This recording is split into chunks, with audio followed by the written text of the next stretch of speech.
Come, spell weavers, reavers, rogues, and men-at-arms, and answer the call of adventure.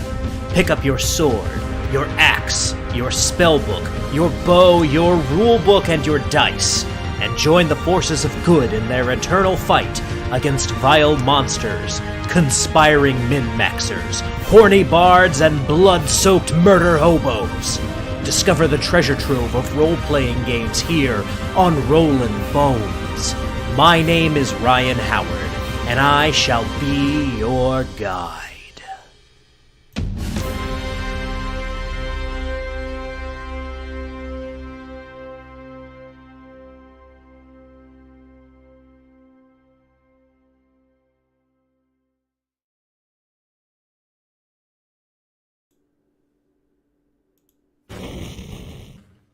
Good evening, Boneheads, and welcome back to Rollin' Bones with Ryan Howard, where we are making old school young again. I am your host and king of the Boneheads, Ryan Howard. I am the R in OSR, and joining us once again this evening is someone who should be familiar to all of the faithful Boneheads out there. He is, of course, the mastermind behind the Dare Luck Club, one of my favorite thematic RPGs, an RPG where the setting and the system really work hand in hand, which coincidentally is what we will be talking about tonight. So without further ado, ladies and gentlemen, it is my pleasure to welcome back to Rollin' Bones, Mr. Luau Lou.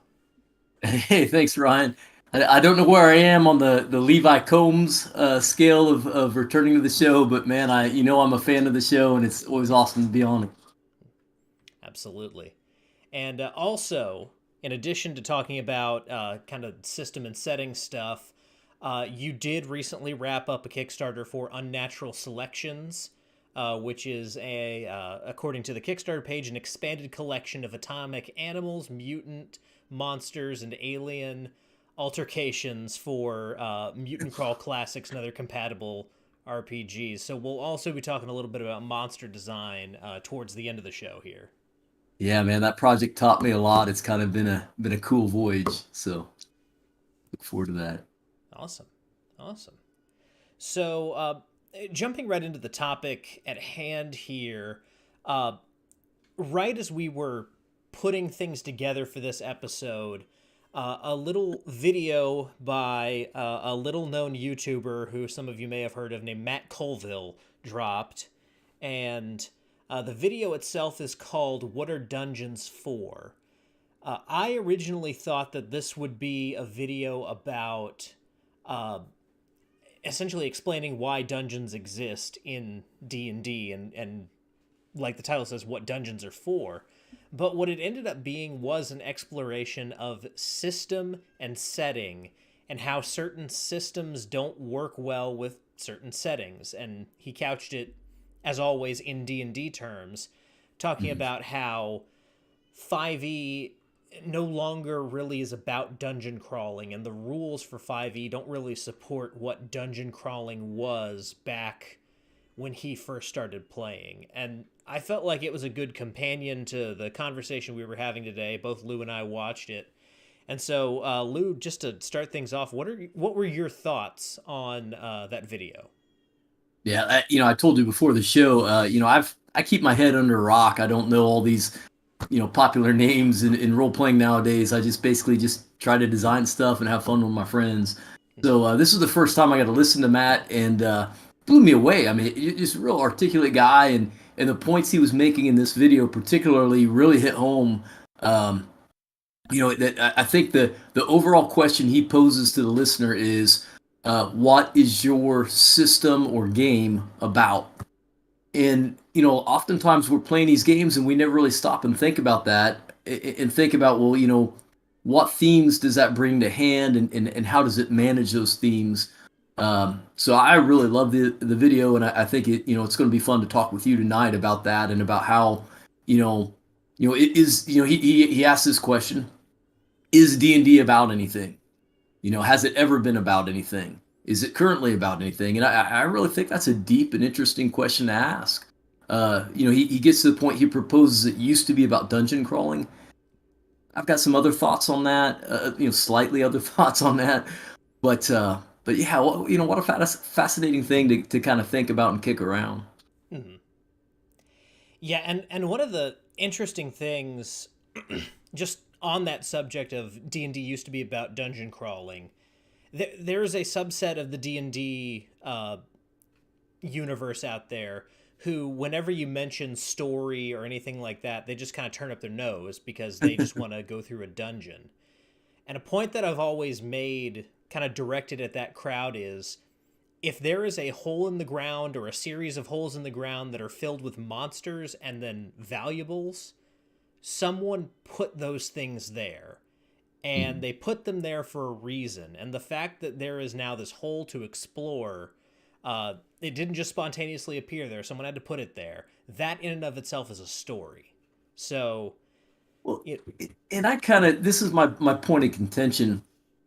Um, so to preface it, Mhm. I got into gaming in what I would call the second generation. So I'm getting into it right when first edition's ending, second edition is beginning, and so that's my heyday. But talking with people and having played with people that got into it at the beginning, and looking at some of those first products, I mean, the very first module that exists is Blackmore's Temple of the Frog, and good 90% of that module is above ground, is politics, is subterfuge within the cult of the frog and all that. There's a dungeon there, but it's not that glorious. I mean, it's basically a whole bunch of barracks, and then below that a couple little you know hidey holes for the frogmen, and some of the scientific stuff that you find in the module later on. It's got that whole weird science thing going on. Yep. The Bronstein campaign that was even prior to Dungeons and Dragons, all above ground, all political stuff, city interactions and stuff. Building war bands and making alliances. Um, so I don't know. Was it always dungeon crawling? Is that really the main thing? I don't really feel like it really was 100%. I mean, obviously it was heavy in that, but I mean, I'm sorry to keep going, but the other first couple generations of modules against the giants. Now, granted, you can say, well, a fortress or a steading or whatever is just an above ground dungeon, but it wasn't set up like Monster Hotel. It was Right. set up with this is their abode and this is where they have their stuff, and you got to figure your way through it, figure out a way to defeat them. Mhm. Yep. Yeah, absolutely. And even like Keep on the Borderlands has more of a story to it. Yeah. Against the Cult of the Reptile God, another super early Oh, my adventure, favorite. is very kind of story driven as well as having a dungeon present. So yeah, I mean, I do think the kind of people who say it's just about dungeon crawling are placing a little bit more emphasis on dungeon crawling, perhaps because that's what they enjoyed, which is, Mm. that's cool. If you just want to go through a dungeon, you don't even have to name your character, just killing things and poking Bob walls one, with a Bob 10-foot two. pole. Then yeah. Yeah. And in fairness to him, and again, I just love this video. I thought he had wonderful points. Hmm. He kind of eventually said, well, he thinks original D&D was a survival horror theme. Yep. And I could see that. I mean, it really, you're always in desperation, playing the, OD&D, first edition D&D. Um, you're always, like he said, you count those arrows and you decide, is it really worth losing one to try to attack from this distance? And so. Hmm. Yeah, but I I think he ultimately came around to the point, and this was the point that I really enjoyed and really took away from this. Uh, what D&D is now is something completely different from what D&D was then, and that's kind of an obvious point. That's something a lot of people bring up nowadays. But essentially, D&D as it currently stands no longer really supports dungeon crawling in that way. So if you're looking to like purely just go into the tunnels and fight your monsters and find your treasure and stuff like that, 5e can do it, but 5e doesn't do it the best that it can be done. And the ultimate point that he came around to was the best system is the system that supports the kind of play that you want to facilitate at your table. Then I think you can flip that coin too, and you can say that if you're wanting more of the power fantasy sort of thing that most people associate with 5e, you couldn't use BX as a system to do that. It doesn't accelerate the players fast enough and give them enough lateral options for what they can do and how they can do it to meet that kind of a theme. So yeah, did you when he asked the question, what is D&D about? I mean, did you spend any time kind of thinking about that? Like, is there a way to describe it? Is it a theme of some sort? Has it ever been? Yeah, I mean, I turned that question over in my head. I was driving when I was listening to that video the first time, and I think I sarcastically in my head said, "Well, it's about Dungeons and Dragons," but the I did kind of mull that question over, and I couldn't really come up with a good answer because and I think this is a problem that like they run into whenever they try to make a D&D movie, as we're seeing now. You know, you can make a Batman movie because there's a clear story around who Batman Yeah. is and what his world is all about and all that stuff. But D&D is it's a sandbox. It's a tool set. It's not one specific thing.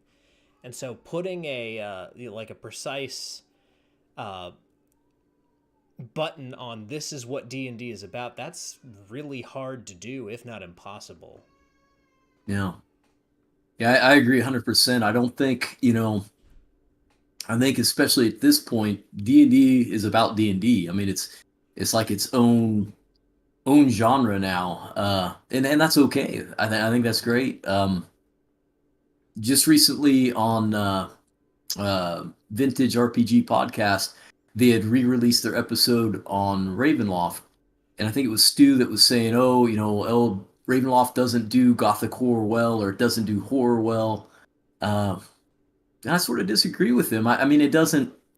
Even though it's a D&D property, and even though it's you know it's sort of confined by those rules, and those rules have so many things that you know turn against the idea of helplessness and horror and all that, it still can do it and do it okay. But is D&D about gothic horror? No. But it can be a little bit. It's just such an interesting little animal that can do so many things. But then what we want to talk about tonight is, does that make it the go-to for running, a campaign of gothic horror, or campaign of high fantasy or whatever? Mhm. Um, you know, how does system and setting connect, and is it important? Yep, absolutely. Yeah, and that's it's interesting that Stu brings that up. Stu on Vintage RPG is very much I mean his whole thing is horror is helplessness. He's the one that says that Mm-hmm. kind of over and over again. Um, and to an extent he's right, but I feel like the horror of Ravenloft when it's done right is the fact that no matter what you do, at the end of the day, all the pieces are going to get set right back up where you left them. All of these people are still going to be stuck in the same loop of their lives. And even like Strahd, you didn't kill him. He'll be back in just a matter of time, and he'll still be tormented, and he's eventually going to try to do what exactly he was doing all over again. Yeah, well, I remember. So I played that game 2 years after it was published, which back in that day was still brand new, right? Because things didn't proliferate like they do now. Mhm. And I played broad daylight. My buddy Dan Paula was running it. We're sitting in his bedroom. He was running it, and it was scary. And it was scary because there were things about that module, the original module, that changed the rules on you. I mean, even the intro with the mist, that was a new thing, and the idea that, oh wait, if I go backwards, I'm dying. What's this about, huh? I Mhm. can't cast teleport. I can't cast. And as those rules got changed, it gave you that feeling of uncertainty and that dissidence that kind of leads to the hopelessness that Stu talks about. So I really did, I wasn't terrified. I wasn't, but it did give me a definite different feel than I'd ever felt from a D&D game to that point. Now, to kind of dig into the meat and potatoes of what we're talking about here, um, what are some examples that come to mind of things a system needs to do to make the setting work? Just Yeah. kind of in your mind. All right. So I'm really big on this. In the old era of gaming, there were thousands of companies producing thousands of games with totally different rules from one another, and I miss that era to a degree. It is nice to have things that plug and play in each other, but man, having that separation. So to give you an example, um, so I got two top secrets here. Actually, no, hold the hold the phone. We got three top secrets here. All right, we got the original top secret. Okay, roll out some Mutant. And we got the Douglas Niles Top Secret SI, which came out after that, and then back to Merle with New World Order. Mm-hmm. These three games, different systems, completely different games. Same genre. They're all three spy genres, but the way the rules work gives you a whole different venue of how you're operating. It's like in the original game, it is really kind of more like like actual real world espionage. Tinker Tailor, whatever that movie's called. It's that everyday guy spy sort of thing. Your characters kind of suck at most things they're doing. Combat is belabored and likely to be deadly. Um, so that it's a lot more of the whole mentality of being a spy. You jump into Top Secret SI. I mean, you can tell from just the cover of this dude. I mean, this is more James Bond. This is more guerrilla warfare and special forces and stuff like that. More, it leans towards action and gunfire and way off the charts. Stunts and equipment and all this. And then we get back to the New World Order one, and it's kind of a happy medium. It's kind of like a James Bond movie, like the Daniel Craig James Bonds, where you've got some of that everyday man spy stuff going on, but then you also have the action sequences. It plays fast and easy, and the rules are designed for that. It's a much more cinematic game versus the other two that one of them's a lot more of a like a slow burn uh, record keeping kind of thing, and then the SI version is more of Dungeons and Dragons in a spy world kind of thing almost. Mm-hmm. So the rules mattered a lot. I own all three because they're different games and they have different feels. Uh, Now, did you Thoughts? feel like with all three of those versions of Top Secret, did you feel like each of them nailed kind of the specific subgenre of that overall espionage genre that they were going for? I do. I love all three of these, and I would play them any day. For what they are. Um, but you also see, I can't say so much for the New World Order one because it's still fairly fresh and they don't have a very expanded product line yet. But for the other two, you see places where they get into trying to be something a little bit out of the specific portion of the genre that they're in. Mm-hmm. The original Top Secret did this with Rapid Strike, which is a more of like a commando kind of thing where you strike an island and you're trying to take out this drug manufacturing facility. And on the surface, it looks so cool, so fun, and everything. You get to playing it with these rules, and the combat slows it down so much that it's like, you know what? Skip trying to kill these guys. Let's sneak our way into the end zone here and take care of the sink the ship and capture the drug lord here. Um, Same thing with the SI. There's modules that it has where they try to do more of the real world spy stuff, intercepting documents, decoding them, things like this. And it comes down to just die rolls. You never feel like you're doing anything other than, oh, my character did that. Or as Matt put it, the character sheet did that. It wasn't the player, it was the character sheet that won. Mm-hmm. So, it's my answer. Yeah, and on top of kind of those top secret examples, you also in the espionage genre have stuff like Spycraft, which is more like Metal Gear Solid. I think is Hmm. that kind of slice at the spy genre. And then you have Classified or the James Bond RPG, which is very specifically tailored to James Bond style role playing. Uh, You for me, I like a setting or I like a system that makes you feel like you are deeply ingrained in the setting that you're embodying. So, as an example, Deadlands. I like that cards and poker chips are part of the gameplay of Deadlands. I know they're part of know. Savage Worlds broadly, which gets into some of my problems with Savage Worlds in certain settings. But specifically for Deadlands, you have this game that they played in the Wild West that's a big part of a lot of Western movies that you are basically playing a version of along with a role playing game. And it really does kind of fit thematically. Yeah, that those accoutrements just kind of bring you into that a little. Yeah, Mhm. for sure. And another good example of this is something like Mutants and Masterminds, where everything in like the GM's guide and the player's guide, it describes breaking up your sessions into like panels and scenes, and it really encourages you to lay things out as if you are playing a comic book, not necessarily a role playing game.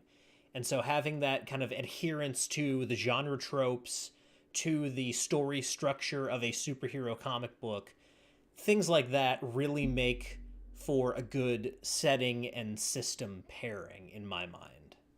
On that note, if you've ever have you ever played the Heroes game by Mayfair? It's one of the DC Heroes game. I haven't. Um, so one of the things they did in this that again was a system thing that nailed a setting is they use these logarithmic charts where each result is double the last result. So, like if a 1 allows you to lift 10 pounds, then a 2 allows you to lift 20 pounds. Okay, that was a bad example because let's take 10 tons versus 20 tons. That's better for heroes. But anyhow, point is this. In DCC, what's the big thing with DCC? The Justice League, right? Mhm. You're Batman versus Superman. You're guy with a few gizmos versus every power on the book.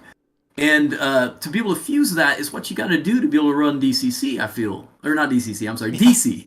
Yeah. But and they nailed it with this rule set for this system. They really thought out. How can we make things comparable? How can we make one set of rules that can cover these extreme quantities of power, and then also have things in the rule system where you know some of those detection skills and stuff, some of the things that Batman can do are just as valuable as some of the things Superman can do. And so they have all sorts of rules about wealth and things that can come into play and do some interesting stuff.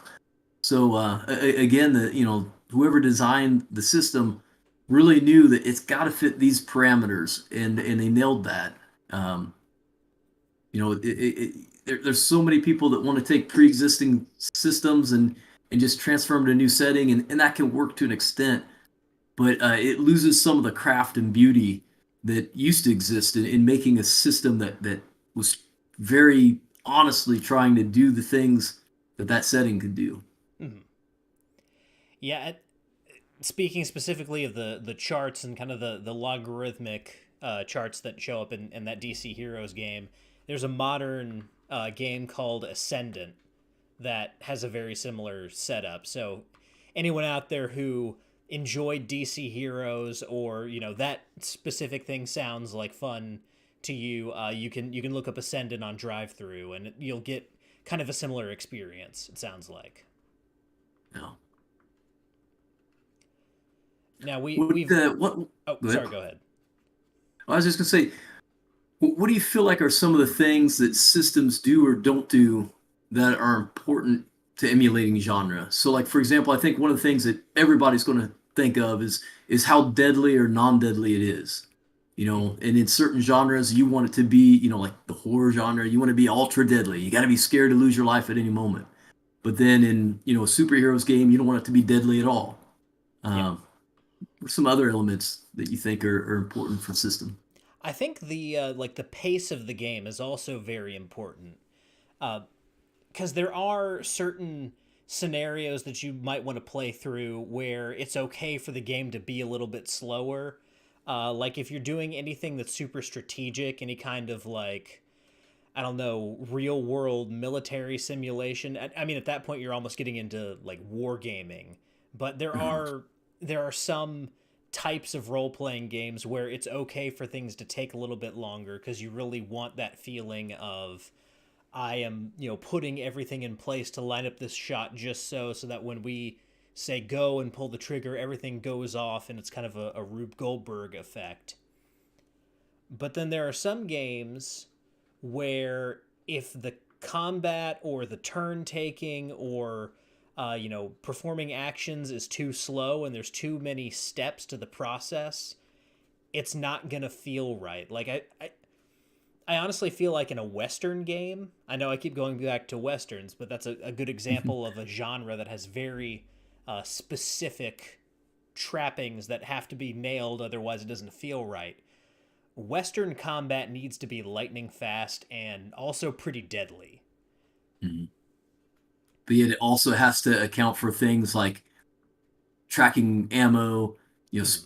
where you hit on a target, things like that. The old, oh, it's a gut shot. I'm done for. you know, Yep. uh, it's an interesting dichotomy, but you're absolutely right. You've mentioned a couple times on your show the game Aces and Eights, Mm-hmm. and I've always been searching for like the perfect, like straight down the line Western RPG. Mm-hmm. And when that came out at Gen Con, I forget when it was, like 2007 or something like that, man, I snatched that up. And it had the gunplay just perfect, like the little shot clock and stuff. I just love that.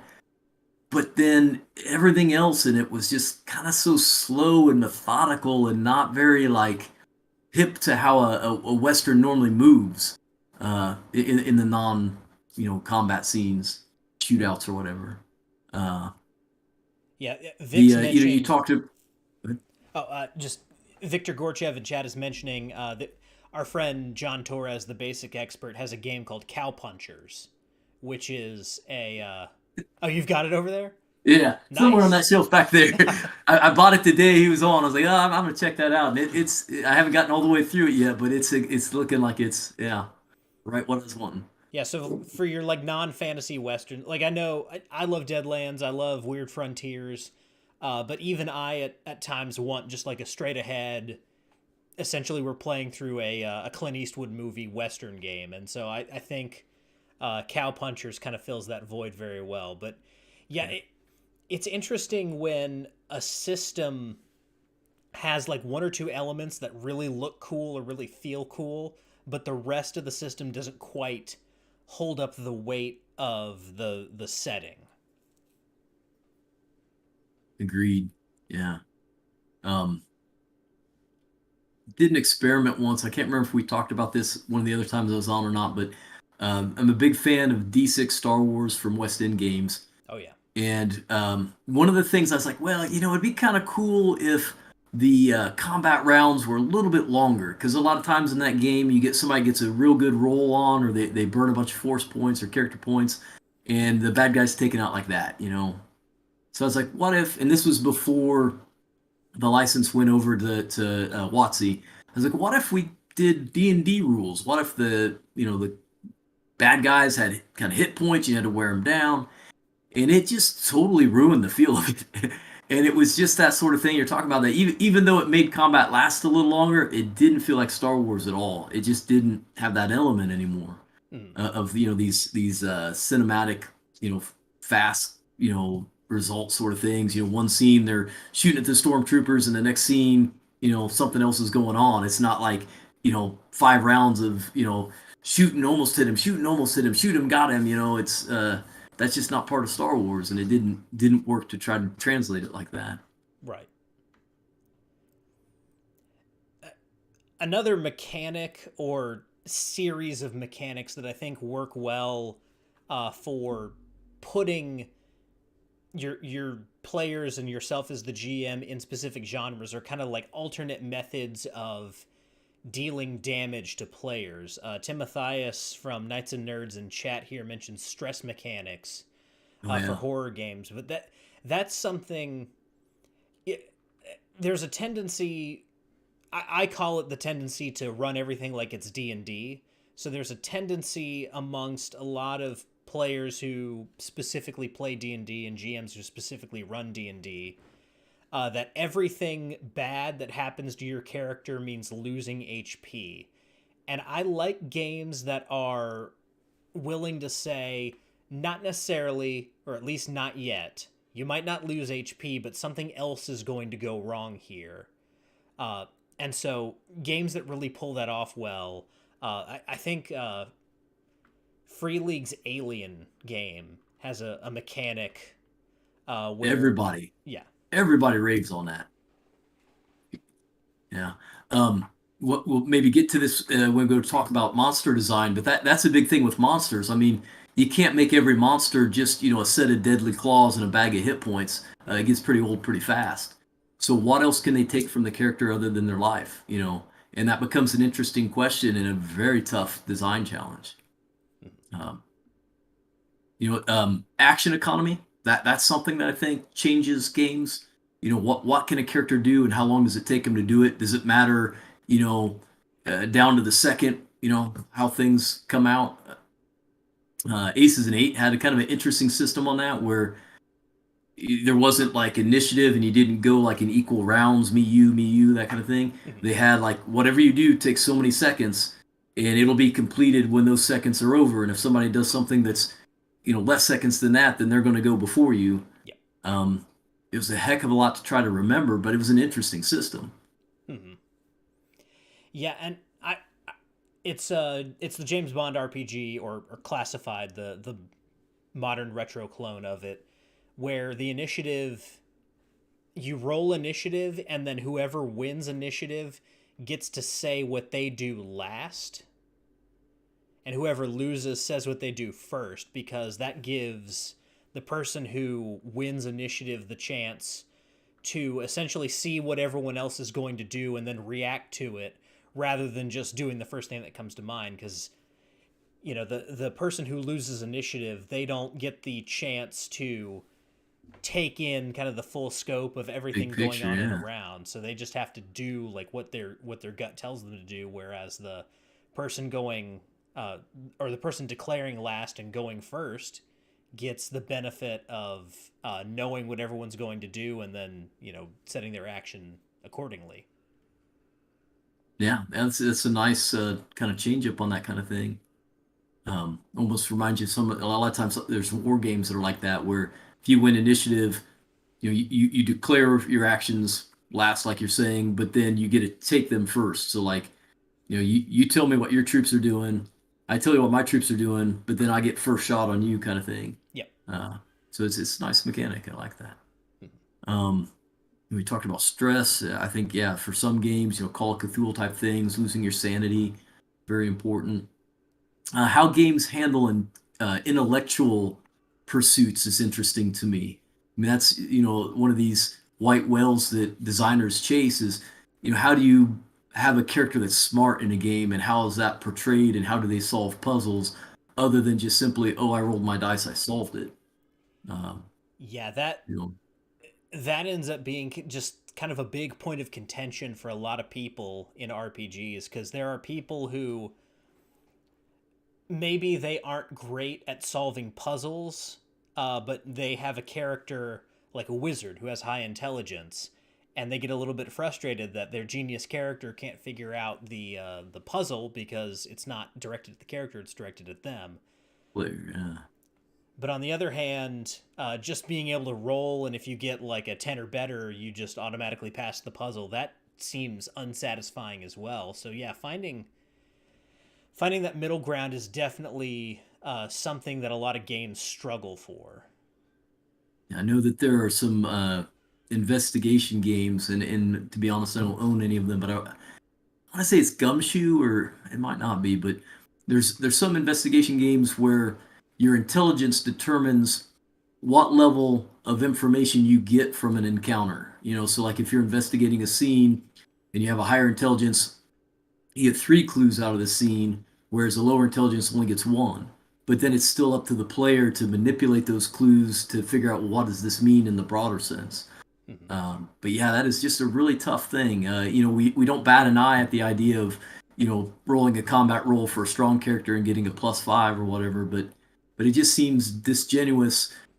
If it's an intelligent character and they roll and they automatically solve something. I don't know why. Mhm. Yeah, I think what it comes down to there is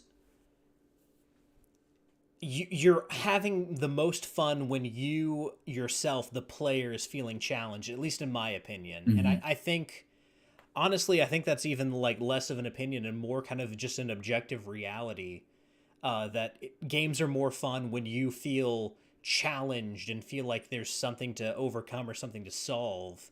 Otherwise, at a certain point, if there's no barrier, yes, you're playing, but you might as well be watching a movie or watching a TV show or reading a book or something like that, because you're not. If there's not enough challenge, it's almost like you're no longer an active participant. You're just kind of being moved along in a minecart Seeing the by, sights. Yeah. yeah.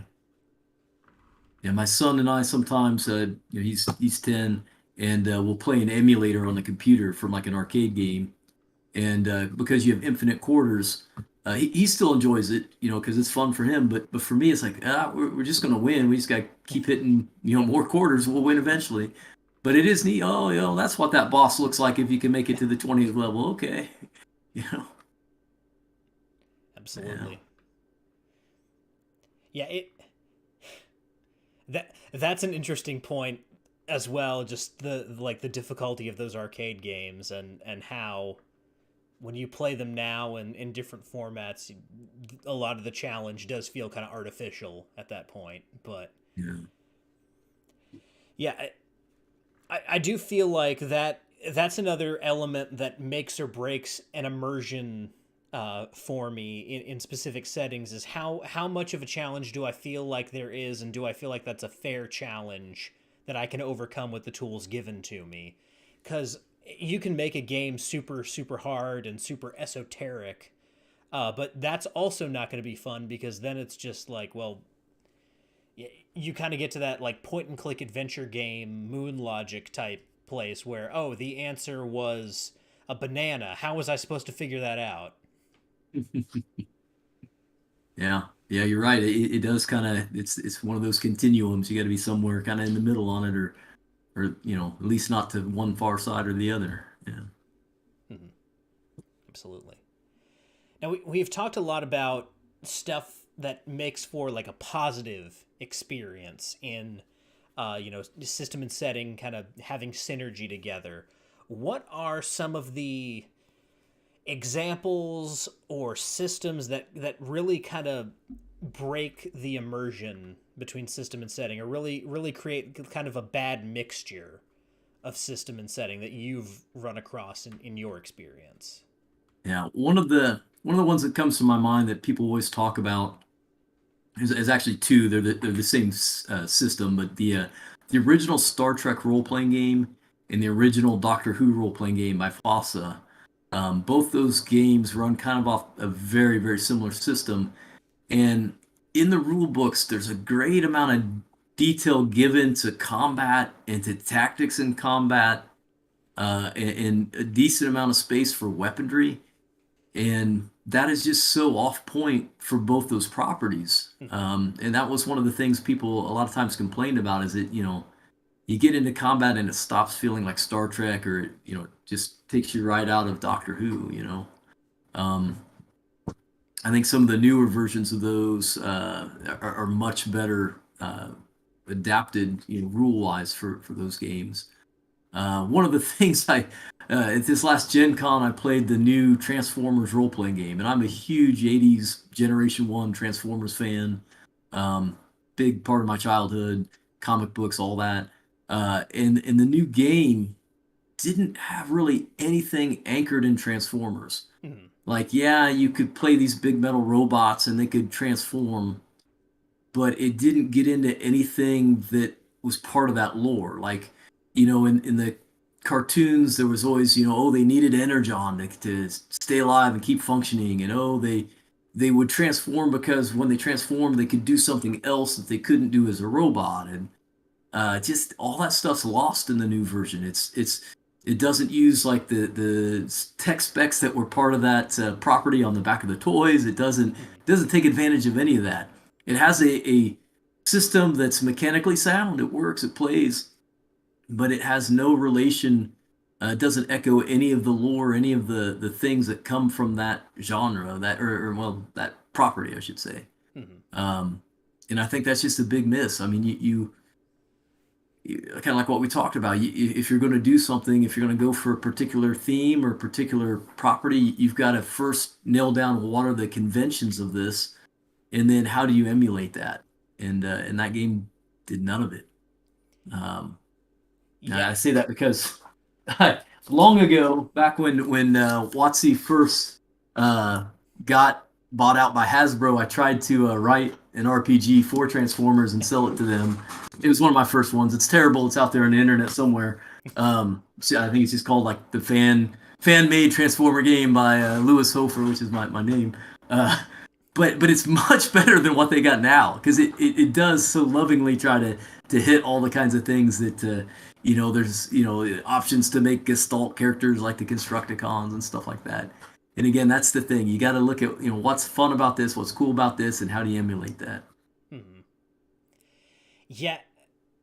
The interesting thing about that Transformers game, I believe, if I'm not mistaken, it's being made on the back of a system called Everyday Heroes, which is basically a modern 5e, like a modern set 5th edition. Uh, I Now I gotta admit I've not played Modern Day Heroes. That's by Evil Hat Games, right?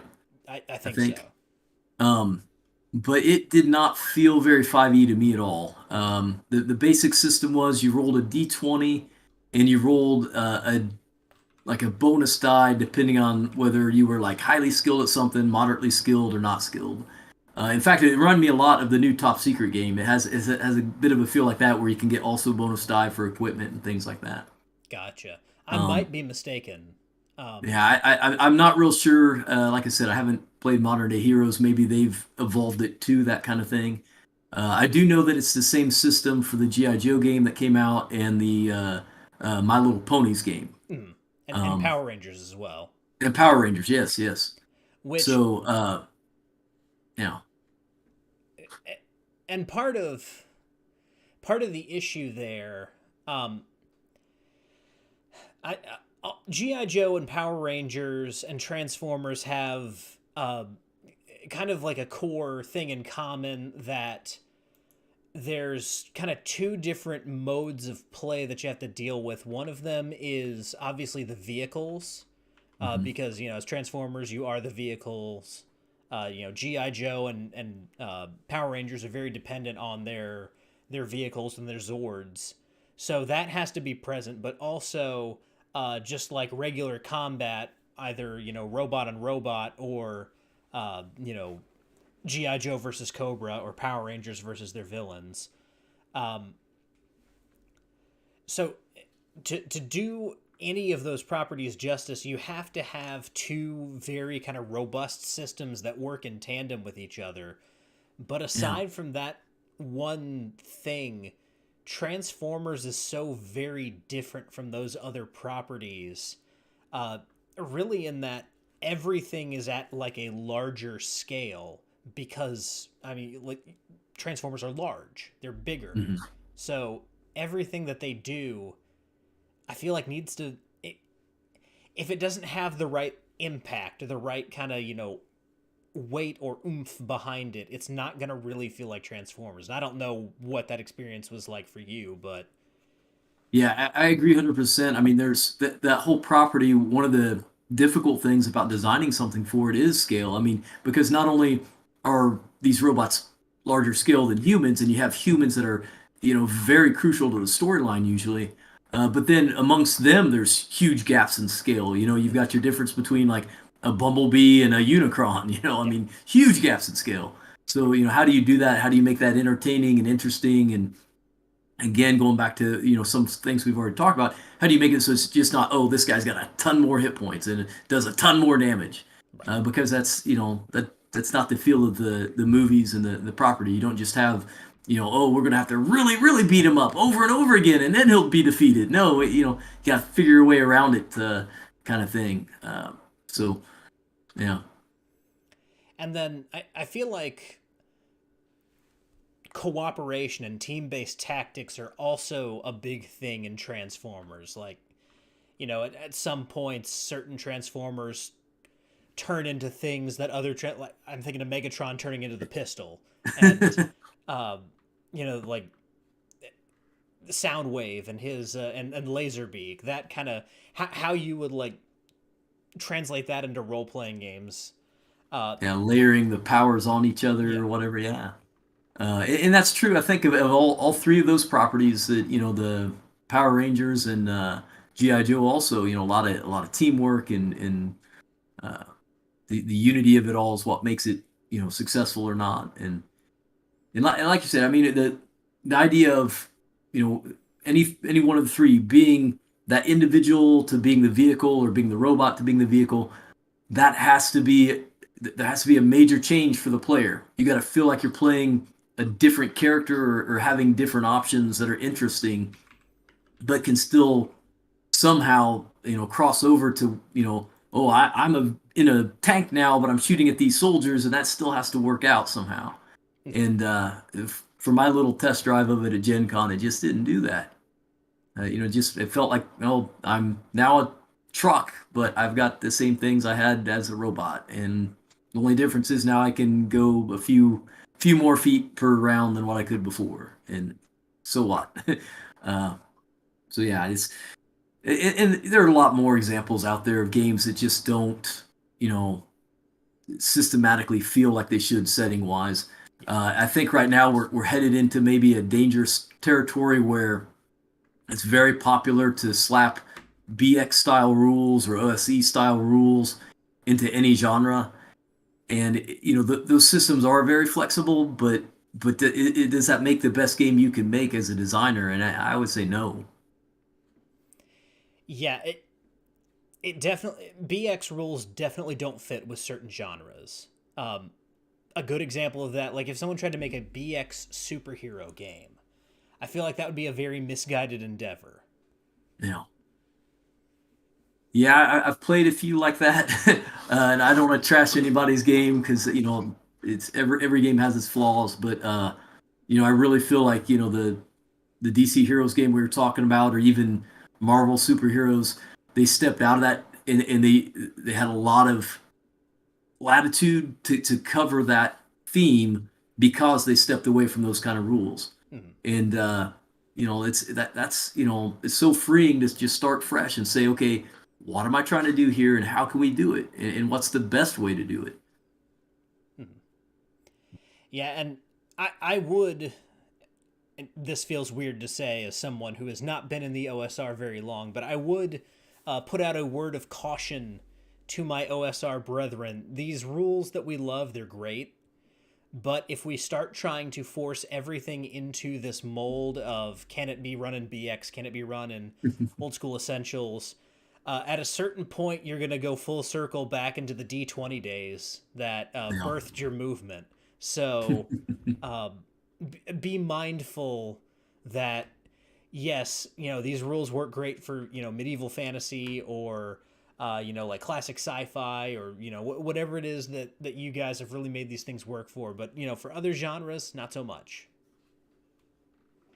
um, Coming full circle, talking about Matt's I don't know what you call it is show that he had there. Mm-hmm. Um, One of the things he said is he was talking about should you play other systems, and he said that he didn't think it was necessary to play other systems to become a better dungeon master or a better player. That really playing other systems was more about becoming a better designer.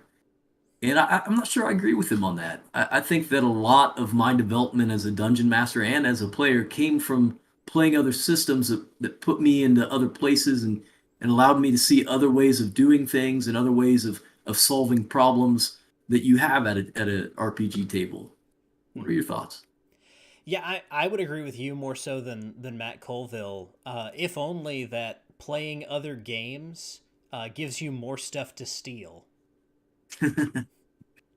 That it does. Like I don't know that I will ever play a full game of like Blades in the Dark, but I've got Just the book over here on my shelf, and I've definitely cribbed the timer system and the flashback system from Blades in the Dark and used them in other games. So, you know, you don't have to run multi-year campaigns in other systems, but it is good to be conversant in multiple systems and to know, kind of what all is out there, just so that there are ideas that you can pull from to make your game a little bit better. I would never know about like duels if I hadn't read Savage Worlds. I think Savage Worlds is a good system for dueling, specifically in a Western context. Um, but you know that system, I feel like works really well, and a lot of games maybe could benefit from a similar type system, kind of imported. Maybe not with the cards, but kind of the basic principles of it imported in. I look forward to seeing how the whole Savage World import of Pathfinder goes. I've heard great ravings about it, that it's an awesome system and it plays real well. But I'm interested to see like how divergent does that game become from original Pathfinder? Because it seems to me that they can't stay similar for very long because the systems are so very different. Yeah, and as much as I love Savage Worlds, I've not played Savage Pathfinder. I've also heard good things, but when I think Savage Worlds, fantasy is not what comes to mind for me. I know they've done it for years, but to me Savage Worlds is very like rooted in pulp.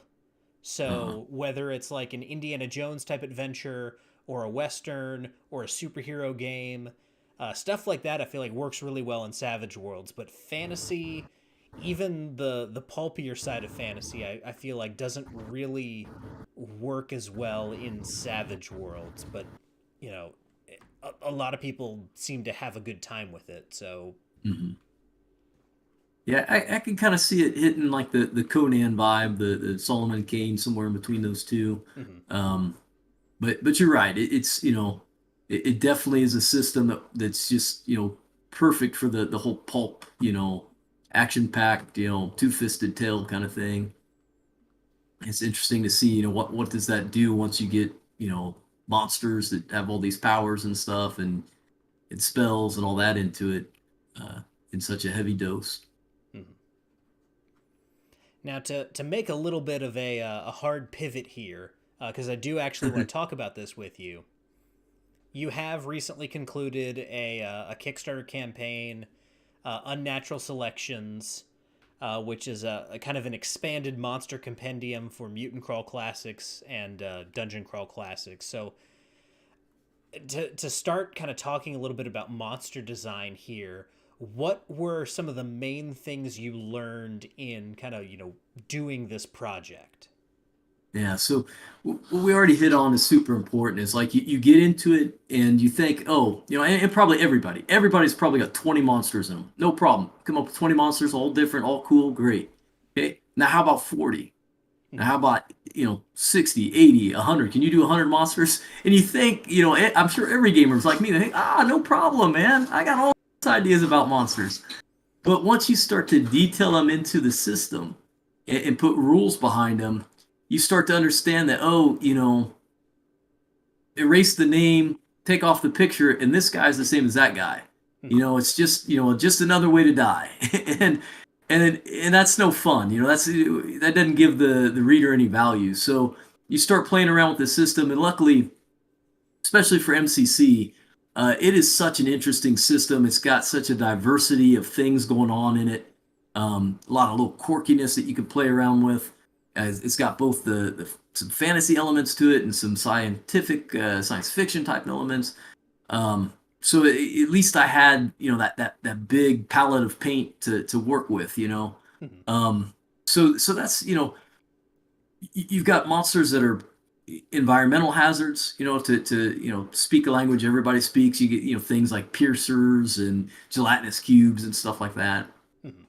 You've got the puzzle monsters that you know can't seem to be defeated by normal means. You got to figure out a way past them, and then you've just got your big blocky beefcake monsters that have to be fought.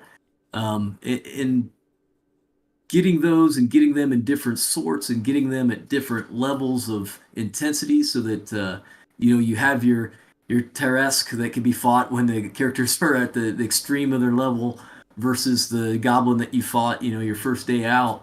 That can be tricky. That can be a lot trickier than you think it is if you've never done it. Mhm. um, One of the things I find interesting is that there there are monsters that attack the character, and there's monsters that attack the I guess you could call it the system, really. I guess so like the good example from again trying to use things everybody knows, D&D type terms like level drain. Okay, that's not really attacking the character. Really, it doesn't give you as a player something to react to that, oh, this is how my character's different now as far as like their actual you know uh, personality and stuff like that. But it attacks the system, right? Oh, I took away these experience points and now you're going to have to earn them back. um, there's a big debate about, is that fair, is that cool, is that an interesting monster or not. uh, you got any thoughts on monster design? What kinds of monsters you like or don't like? Yeah, I mean, my favorite kind of monsters. Let me actually rephrase that. My least favorite kind of monsters are ones that are just large hit point bags, Yeah. because all that does, it that creates this scenario where everyone's just, I swing my sword over and over again until one side drops, and that when combat devolves into that, that's when I really check out, because then I don't Mhm. feel like I'm in a tense battle scene in a fantasy novel or a movie or anything like that. I feel like I'm doing math at that point, because at that point that's what you're doing. You're doing math and kind of conjuring up this like old CRPG uh, step forward, basic animation, step backward, next person takes their turn. Uh, with that said, I like monsters that have kind of a unique ecosystem to them. They behave in strange ways, and understanding how to defeat them is understanding essentially how they like live their lives. So like one of my favorite details, if you actually dig into your monster manuals for 5e and read about what different types of dragons are like, the white dragon sleeps hanging upside down like a bat. That to me is fascinating. That specific detail that you could Yeah. walk into their lair, and if they were asleep, you'd see them hanging upside down like a giant draconic bat. And Um, then you got to imagine you're in that glacier. There's all those like giant icicles here, there, and everywhere. And oh, yep. wait, that's not an icicle. Mhm. Oh, crap. Yeah. And that's what I kind of came up to is that, it became obvious it's not so important what the monster does as much as it is how it does it. Yep. Taking 1d5 hit points away from a character, that doesn't matter. But does it do it by confining them and strangulating them over time? Does it do it by quick little barbs that fly out? Those little details matter a little bit more, really, what it does or how it's doing it. Mhm. Um, I really like you were saying. I like the ecology. I tried to put a lot of time into that in the book because to me, again, that connects it to like something more than a bag of hit points. Like, oh, I get why this thing's here and what it's doing, and there's other ways around it now because I understand it. Um, I really enjoy monsters that have interesting powers.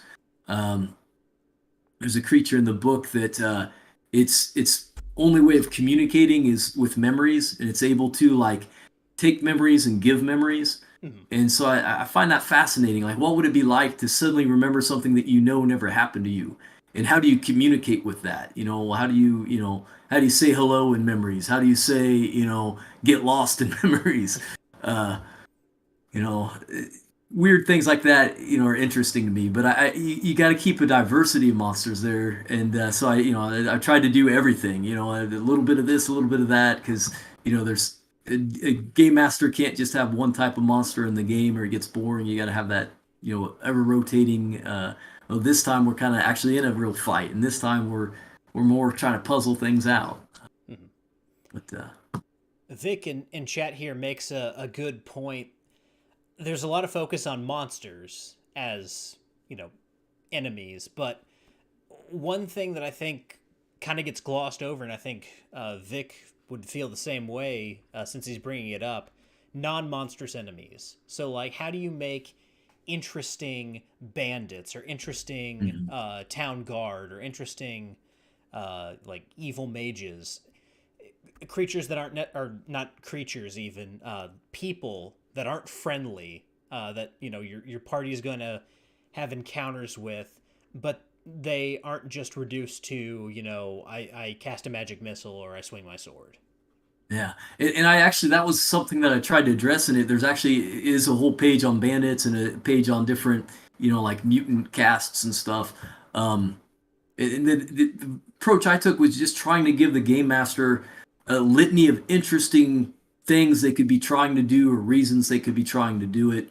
Um, I feel like that's really helpful as a game master, so that you're not just, you know, here's a figure. He's called a bandit. He's going to steal from you. Kill him off. Uh, why is he stealing? What? How is he going to try to steal from you? Is it what kind of setup? What kind of he's going to make you as a mark by telling you, oh, my wagon's busted. I'll pay you 100 gold to go help me fix it. And there's 10 other guys in that wagon ready to jump out at you. You know. Um, so that we really, in this design, I tried to do that a lot. Is take that common thing that you're going to need, hit points and all the little stats for, but give some flair to it that's usable at the table to make it an interesting encounter, and to give the player some decisions to have to make in that gray area of, oh, these kids are bandits. They're stealing because their town's been ravaged. What do we do here? Do we side with them? Do we beat them up and take our stuff back? Do we um, get make some decisions that are interesting? I think for me, the thing that really makes or breaks non-monstrous enemies is abilities that allow for interesting tactical play. So, like to make bandits more interesting, if you added something where they got some kind of like advantage on initiative because they're faster than other people, or some kind of bonus to their initiative, so that to really set up that their specialty is ambushing people, or like any group of soldiers, if they've got some kind of pack tactics where the more of them there are, uh, the stronger they are, and if they have a commander with them, that makes um, that Makes makes them them even more even more honed in what they're powerful doing. when compared to just a couple of soldiers together. Yeah, and along those lines, got a section on dragons. I tried to come up with interesting breath weapons. I mean, acid, fire, yeah, those are very cool and can be used, especially by a well versed game master to do some cool effects within the environment.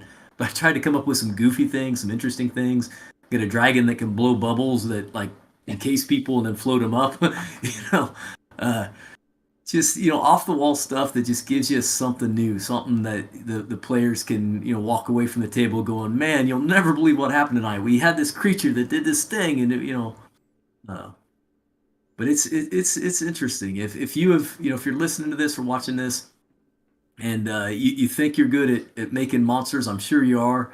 But do it sometime. Sit down and just see how many you can come up with and how you would tease that out with whatever rule set you're working with, because it becomes a challenge. It becomes a real challenge to address other things than hit points. You can address stats. You can address advantages and disadvantages within actions you're taking. Minus a D, plus a D, or whatever. Um, what else can you get at that's interesting to a player? Can you change things about the character?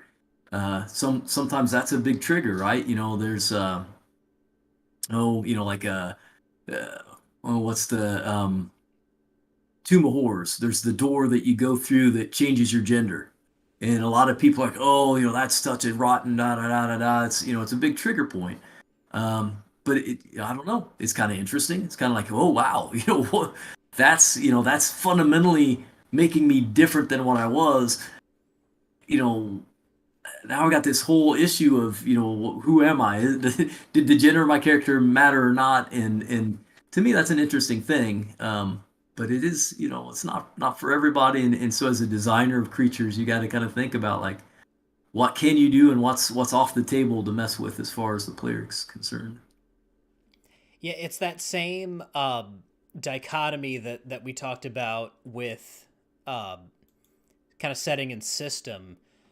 Just the balance between you want there to be a challenge, but at the same time, you want that challenge to uh, not feel like it's insurmountable.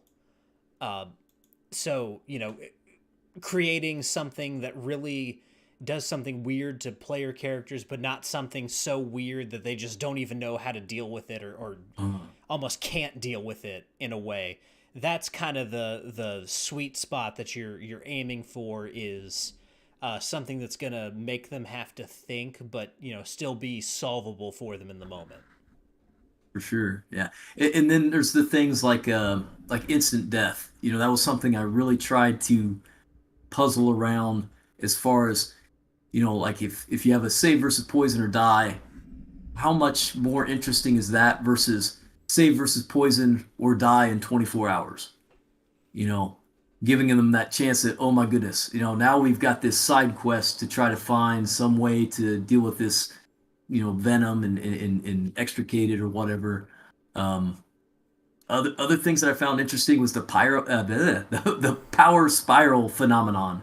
You hear about this with musicians, how like somebody does their guitar piece and they jack up their amp for that, and then it's somebody's drum solo and they jack up their amp for that, and then pretty soon like everybody's playing 10 levels higher than what they were. You find that when you're making your monsters that, oh, this monster, oh, he's a real tough guy, he's gonna have these kind of stats here, and then, oh, but this monster is even tougher than that one. uh so you find yourself doing ridiculous things that you have to go back and then rebalance everything and be like, oh, wait a minute, this is, we got to keep it in scale. uh it's just phenomenal. Having played role playing games for so long, I'm just so surprised by myself that there's all this to making monsters that I should have known was there. I mean, I've made monsters before for games, but when you have to do so many of them and they have to be, within the same space, they got to take up this book and they've got to make sense as a continuum in the book, and be comparable and all that.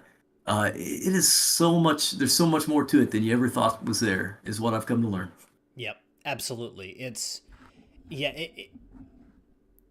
it really turns into you know trying to make everything different, but also feel like it all belongs together Yeah. when it comes to putting something together in a book like that. Because yes, you might be able to slip David Lee Moth in as a monster, but Hold on, I can write that down. does that really fit with the book that you're trying to write there? So yeah, I imagine that's pretty difficult for anyone sitting down trying to write any kind of monster compendium, is making everything unique but also feel like it fits in the same world. Mhm. Well, and you want every monster to be a star, right? You Right. want the game master every time they turn a page to go, oh, I got to use that one. Hmm. Oh, I got to use that one. but it's hard to do because not every scene of the movie can be the climax. So you do need some kind of some filler minion kind of creatures too. But yet you want them to be interesting. Got to give them something. Absolutely. So Well, we are kind of running up against the end of our time here, and there's one thing that I wanted to mention that Lou actually brought to my attention. Uh, this will be coming up on December 10th, I believe, and I'm going to put the link here in chat for everyone. But the information that's currently on the website is for last year. According to Lou, they should be updating it soon, but this is the Jerry Steffick Memorial Crawl for the Cure, Ether Meet. And what this is an online event where there's going to be a Dungeon Crawl Classics dungeon crawl, also a raffle, and some other fun things going on, with all proceeds going to the American Cancer Society. Um, I've not ever participated in something like this. I didn't see it last year. But Lou, is this something that you participated in last year? yeah, this will be my second year of participating in it. It's put on by a great guy, Corey Welch. It is a sister to the Crawl for the Cure that he does at Gamehole Con. This was kind of what developed out of COVID, and then he's just kind of been keeping them both running, just so that everybody across the nation, regardless of their ability to get to Gamehole Con, can do this sort of thing. So it is, I believe it's 16 hours of gaming, four separate games, four separate game masters, four separate gaming groups. It goes on all day live on, it's one of the Goodman Games channel. I think it's called the Dungeon Crawler or something like that on Twitch.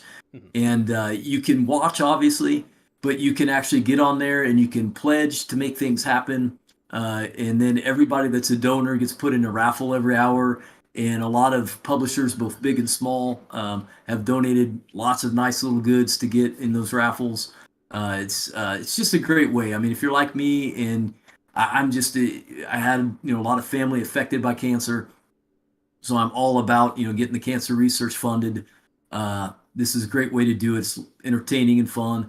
They are looking for a few more players, so if you would like to be on the show and playing in the games, you might reach out to Corey Welch and let him know that you're interested. I myself am running a game. It's going to be the late night game again this year. That's what I had last time.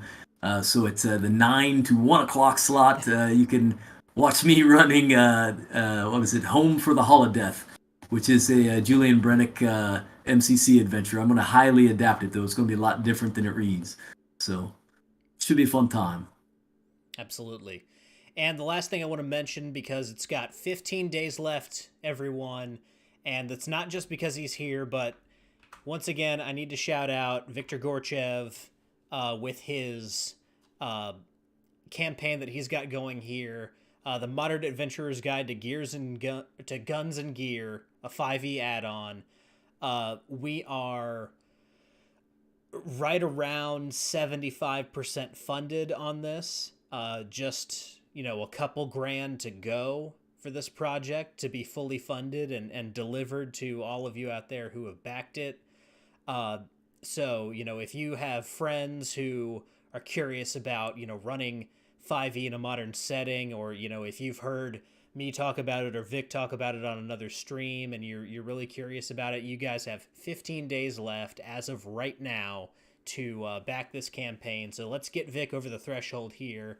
Yeah. He's really deserving of getting this funded. So let me just say, if you're thinking you're going to back it and you're putting it off, don't, because if you've never ran a Kickstarter, these days right here, right in the middle, they're lonely, lonely days. Yeah. And boy, it's nice to see it pop up again a couple times here in the middle to keep your heart high, Mm-hmm. Absolutely.